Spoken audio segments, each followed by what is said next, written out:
Alright everyone, the US Air Force conducted an airstrike actually on a Syrian convoy the other day, and I would like to say that I oppose this.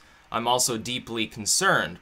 If you read the story, it's a little bit interesting. See, what happened is an Assad-backed convoy carrying some sort of supplies, and also apparently an unarmed sort of scout aircraft a few days before, began to approach a deconfliction zone.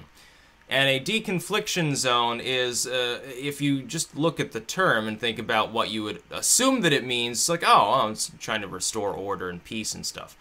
What actually happened is that apparently this area is being used by U.S. Special Forces to train militias in order to go off and fight.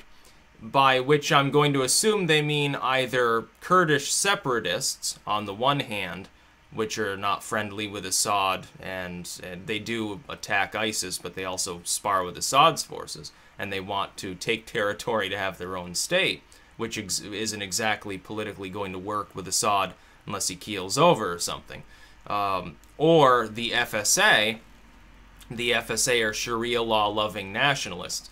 The FSA, every time I bring up Syria, I have to point this out. The difference between the FSA and ISIS is that the FSA are nationalistic rebels. ISIS are they're post-nationalistic rebels.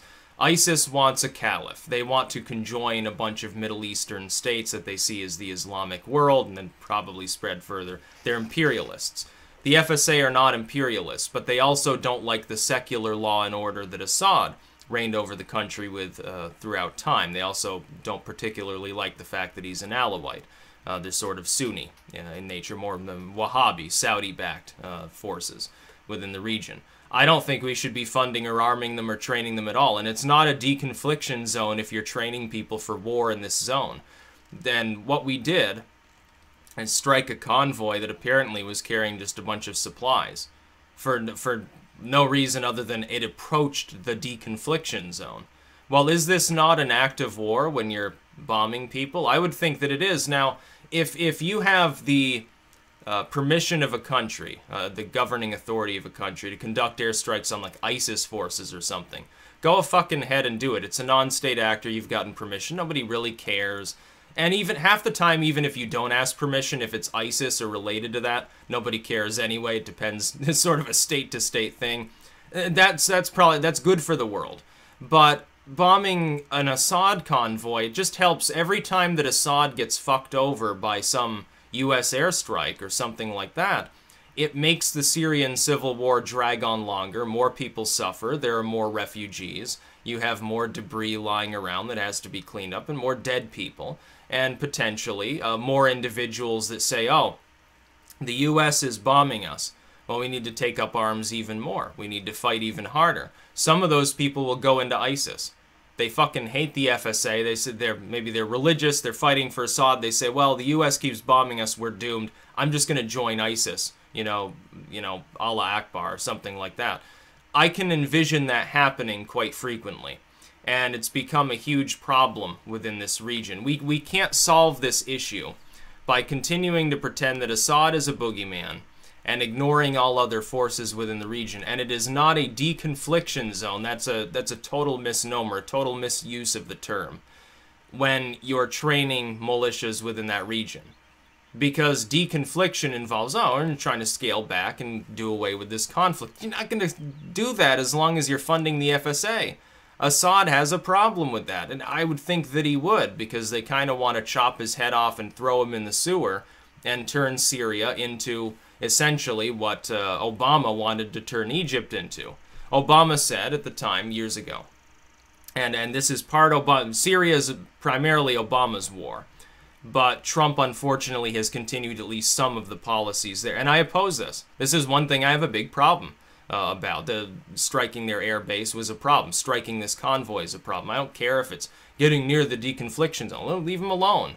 If they start firing, go ahead and bomb the shit out of them and destroy them, and then say, oh, well, Assad, you done goofed. We're going to remember this down the road. Don't push us any further. But if they're just getting near it, like they hadn't even passed into the zone, which I guess the U.S. controls this zone or something. It's one of those Syrian safe zones. It's so safe that we're you know, funding the FSA through it or something. It's retarded.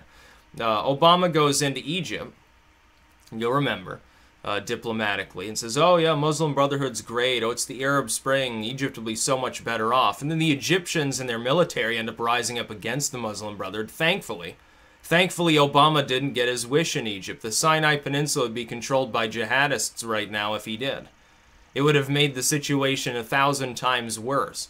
You shouldn't be playing around with this crap. Obama stands aside, does nothing as Erdogan starts growing his power. Now you've got Trump shaking his hand. Erdogan comes here, his bodyguards start beating up protesters. I have a big problem with these things happening in the Middle East, but the answer is not we need to bomb more people. The only group that we should be fighting in the Middle East at all is ISIS, and then only with the consent of these states to do so. Because we're not going to get anywhere if we don't solely focus on that one endeavor. If we keep fucking around perturbing Assad, we'll never get anything accomplished. Civil war there will drag on forever. ISIS will continue to pump out men. We should be focusing on trying to work with what little is left of the governing body of Libya to try to wipe out ISIS there too. But I'm sure that if they got involved, it would be for the purpose of propping up one tribe over another and causing civil war there too. I have little confidence in DC's capability to solve these situations. It seems they get better once we leave.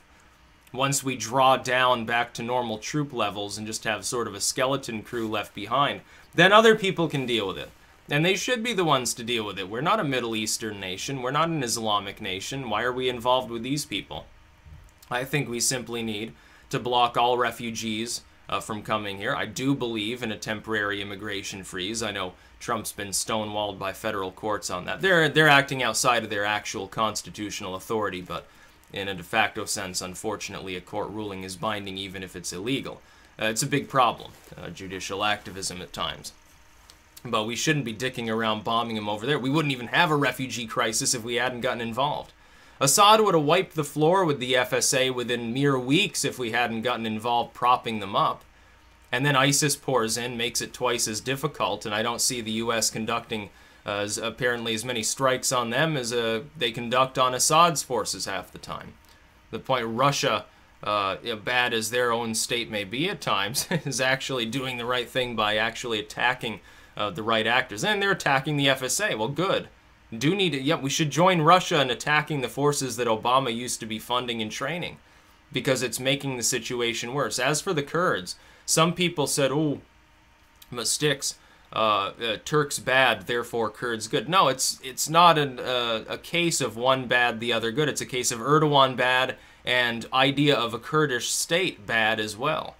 Both bad. You can have those situations. There's no the enemy of my enemy is my friend sort of logic that really follows in such a situation. Egypt, military bad, therefore Muslim Brotherhood good. That was Obama logic. It's the same logic that you're using with the Kurds up there. I understand some of these groups primarily just want to kill off ISIS. They have like female soldiers and everything. Other groups are not the same. They're different Kurdish movements. They're not all the same thing. And if they established a Kurdistan in Syria anyway, these groups that are more respectable, they'd get co-opted by the more communistic Kurds that are up in Turkey anyway, and they would rabble-rouse, and then Kurdish forces eventually would move in, and it would cause another civil war. And then ISIS would move in. You'd have the same problem that you have now. That's my problem with the whole situation. Why are we even involved in Syria? If we hadn't gotten involved, we wouldn't have a problem in the first place. So I oppose bombing this Assad convoy. I oppose bombing anything that's not ISIS in the region. To the point where our involvement, even insofar as we're just pledging ourselves to bomb ISIS, keeps getting used as an excuse to bomb other things. And it makes me uncomfortable. This is not what I voted for Trump to do, and I hope that... I'm assuming it wasn't his idea specifically to bomb this convoy. It's just some sort of protocol. He needs to look at who built that protocol and fire them, and get somebody in there that's got a little bit more restraint. As to Assad, no, he shouldn't try to perturb our forces that are there, but why are those forces being used to train militias? Well, my goodness, why are we doing that? We should be, if anything, if we're going to be involved at all, we should be backing Assad in trying to clear ISIS out of his sovereign state. Regardless of what we think about Assad being, oh, bad, boogeyman, you know, Sean Spicer, oh, he's worse than Hitler.